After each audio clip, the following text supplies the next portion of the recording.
دراصل قلبی کیفیات ہیں، لیکن انسان کو ایسا بنایا گیا کہ اس کی قلبی کیفیات کا ظہور اس کے جسم پر بھی ظاہر ہوتا ہے۔ مثلا جب دل میں خوشی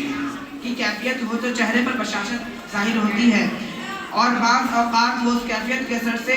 ہنستا یا مسکراتا ہے۔ اسی طرح جب دل میں حزن و غم ہو تو وہ بھی اس کے چہرے سے ظاہر ہوتا ہے، اور کبھی کبھی وہ اس کے اثر سے رو بھی پڑتا ہے اور اس کے آنکھوں سے آنسو گرنے لگتی ہے۔ اسی طرح جب دل پر خشیت اور ہیبت کی کیفیت طاری ہوتی ہے تو جسم پر بھی اس کا اثر ظاہر ہوتا ہے کہ سارے بدن کے رونگٹے کھڑے ہو جاتے ہیں۔ جس طرح حضرت عبداللہ بن مسعود کی ایک حدیث میں اللہ کے خوف سے آنسو گرنے پر آتش دوزخ کے حرام ہو جانے کی خوشخبری اہل ایمان والے کو سنائی گئی تھی، اسی طرح حضرت عباس کی اس حدیث میں یہ بشارت سنائی گئی ہے کہ اللہ کی خشیت اور ہیبت سے